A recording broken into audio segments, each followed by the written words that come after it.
আসসালামু আলাইকুম, welcome to DME YouTube channel. সবাই কেমন আছেন? আশা করি অনেক ভালো আছেন।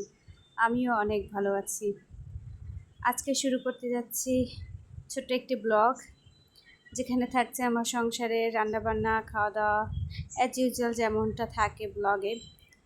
ব্লগটি শুরু করার আগে সবাইকে অনেক অনেক ধন্যবাদ যারা আমার চ্যানেলটি সাবস্ক্রাইব করেছেন, এবং যারা সাবস্ক্রাইব করেননি তাদেরকেও ধন্যবাদ আমার ভিডিও দেখার জন্য, এবং অনুরোধ রইল সাবস্ক্রাইব করার জন্য। যাই হোক, প্রতিদিনকার মতো আমার দিন যায় একদম একাকী। আমি এবং আমার ছেলে দুজন মিলে থাকি বাসায়। আমার হাজব্যান্ড সকালে যায় এবং সেই বিকেলে আসে, তো দুজন খুনসুটি করতে করতে দিন যায়।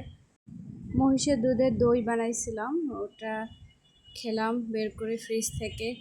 আমাদের পটুয়াখালীর খুব বিখ্যাত একটা খাবার হলো মহিষের দুধের দই, আর এই দইটা বানানোর জন্য মহিষের দুধ জাল করা হয় না, একদম কাঁচা অবস্থায় দই ফালানো হয়।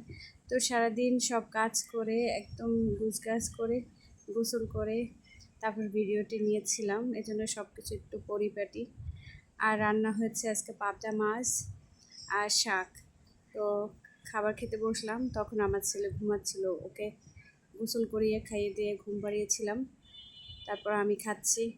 তো বিকেলবেলা আবার আমার হাজব্যান্ড আমার জন্য চা নিয়ে আসছে। তো বাসায় চা তো করাই যায়, কিন্তু এই চাটা অনেক ভালো খেতে, অনেক টেস্টি। তো আমার গলা ব্যথাও ছিল, সাথে আমার জন্য সিঙ্গারা এনেছিল, আর বাবুর জন্য চিকেন। এটাই সন্ধ্যাবেলায় খেলাম আমরা সবাই মিলে অনেক মজা করে। সিঙ্গারাটা অনেক ফ্রেশ ছিল, অনেক ভালো ছিল, এবং আমার কাছে অনেক মজাই লেগেছে।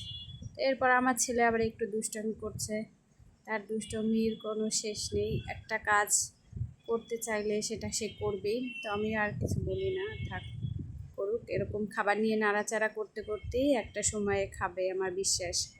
যাই হোক, আমার ব্লগটি একদম শেষের পর্যায়ে। সবাই ভালো থাকবেন, আল্লাহ হাফেজ।